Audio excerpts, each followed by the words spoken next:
Okay, well, let's bake some bread. It's Sunday, nothing exciting happening, and I have quite the apron collection, so I was trying to make sure that I wear an apron when I cook. I like to just wipe my hands and make sure my apron. Okay, so I have everything ready, and high altitude baking is a little bit different than baking back below sea level. To make the bread, you want to go ahead and have your yeast proofing.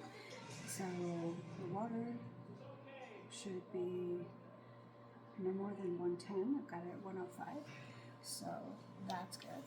I'm going to go ahead and use quick rise yeast.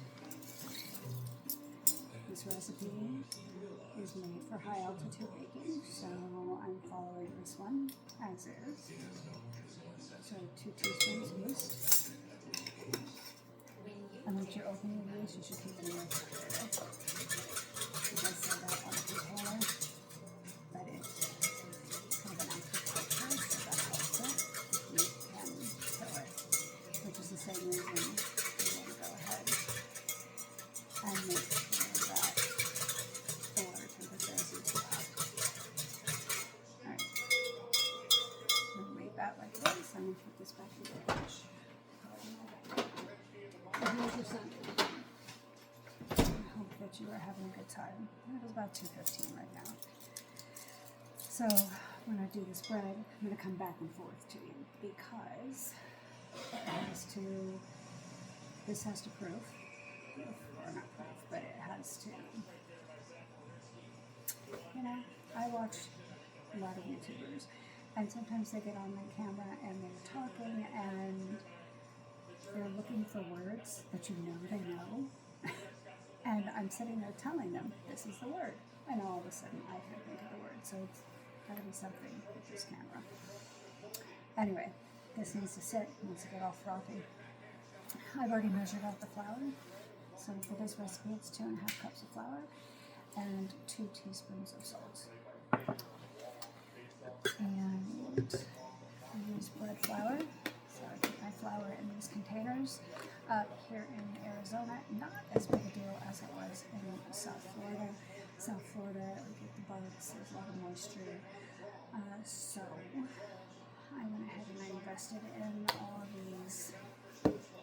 These containers are the XO ones, but I'm sure that there are other ones that are out there. This just happened to be easy for me to get and fairly inexpensive because at the time Costco had multi-packs of them. So I have that. I'm going to leave that out because I may need it as we go to fold the dough once it's done with its first rise. Use kosher salt. I keep my kosher salt in this nice little bamboo container, and on the front it says "Take life with a grain of salt." And because they use a lot when cooking, so I'll just sprinkle it on there instead of using table salt, which has a higher sodium content. It makes food taste saltier than kosher salt. And the Himalayan pink salt is also good. It's good for flavor and seasoning without making it really salty. If that makes any sense. So I'm gonna just put that away so I'm not gonna eat that. Okay. I have little bubbles in my yeast and warm water mixture, so I'm going to go ahead and put the flour in here using the bread dough hook. Okay, if you don't have one of these, that's perfectly fine. You can do this yourself by hand. I do not want to. A lot of real bakers prefer to do it by hand because they can feel what their dough feels like. Here in Arizona, because we're so high, well, I'm in high desert anyway, this has to actually knead for 15 minutes. I'm not doing 15 minutes by hand. Got no interest. The recipe does call for sugar. Sugar is not necessary. Sugar does help to make the yeast ferment and bubble faster, but it's not necessary. And my husband and I, we try and stay away from the added sugars. So, I'm going to go ahead, pop that in there.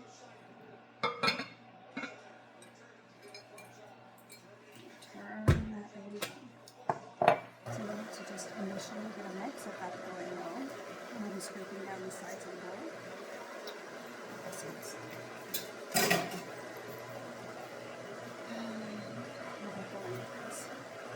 So when I was in Florida, when I stepped out of the Aaron grandparents and moved to Florida, the kids and I were doing a fair amount of cooking together. And I still work full time, so sometimes we whenever I got home from school or anything, and teaching classes or doing weekends. So for the holidays and everything, I get in the kitchen with me, and it was always fun. It was a good time. This is starting to come together. I'm just going to grab a spatula. The kitchen is not so big that it takes me forever to get anywhere, and I kind of arranged it so it just makes sense for me. I always have this belief that I should be able to go into my kitchen, and if I couldn't see, I would blindfold it. I would know right where everything is. Like I could just reach for it. So that's the goal for me. What's the difference between high altitude baking and say regular baking? Because of the altitude, it's all chemistry, which is not my strong suit. Grandson, you could step in and do whatever you wanted to with that here. But with the higher altitude, it makes things rise faster. So it's crazy how complicated it gets. So I found a recipe specifically for high altitude. But like you have to decrease your flour, decrease your flour, decrease your yeast, increase your liquids, increase your baking temperature, and keep it up all the time. Because it may be less. So everything is coming out incorporated. I'm going to just move this so you can kind of see what this is going to look like. Let's see if we can get you in there. Okay, so kind of sticky and icky looking. So now I'm going to go ahead and turn this up to half speed. It's half speed for my mixer. I'm going to let it go for 15 minutes. Okay. So I'm going to come over to my stove and I'm going to go ahead and set the timer because I am not to be trusted to remember 15 minutes. Timer is started. And I will come back to you in 15 minutes.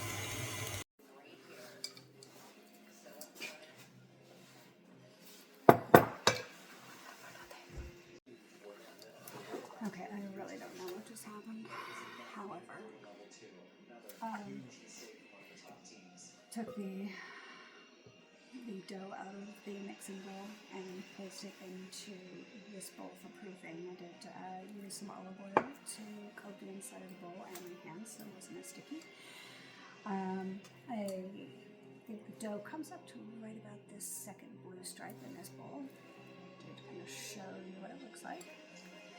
Now my oven has a proof feature. I'm going to go ahead and turn that on, put this in there. It needs to proof for an hour and a half minimum. Maybe less, but usually it's an hour and a half.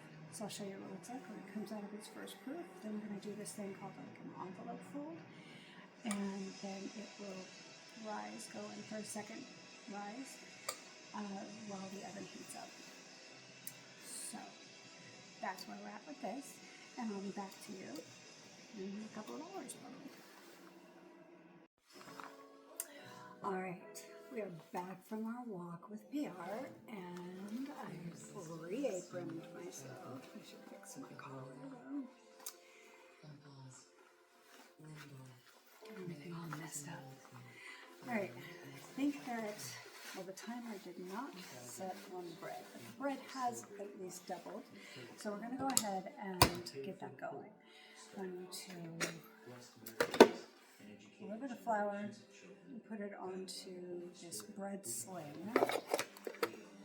If you didn't know, if you had these and you didn't know, they have this little thing on them, and some of them come with a scoop.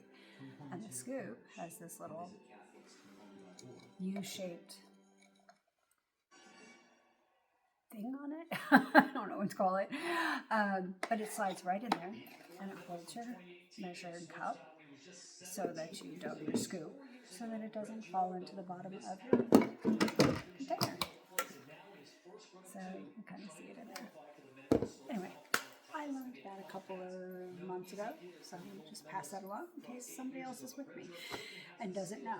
I'm going to grab the bread out of the oven. I'm going to show you how much it's risen, and then I'm going to move the camera, so it's going to be a little wonky, and then we'll go ahead and do that folding.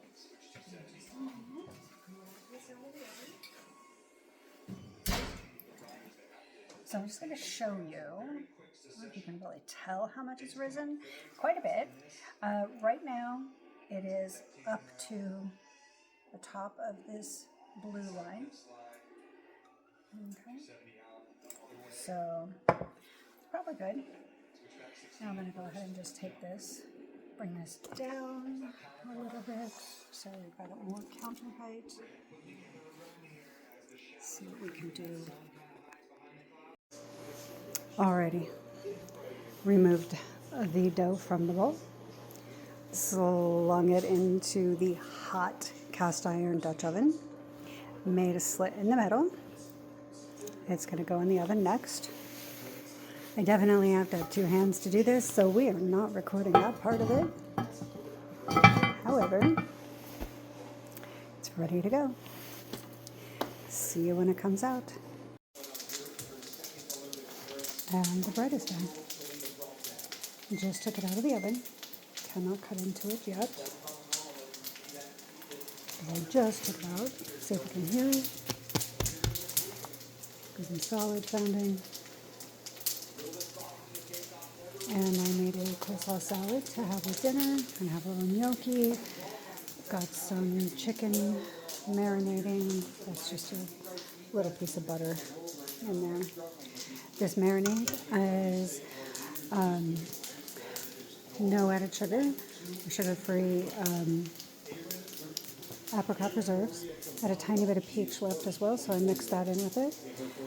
Balsamic vinegar, a little bit of salt, a little bit of pepper, rosemary, olive oil. I think that was everything. So this will be going in the oven next. I hope you're having a great Sunday. Okay, night is coming to an end. The day is coming to an end. And we just need to wrap this up for you. I'm going to figure out how to edit, put all these little short videos together.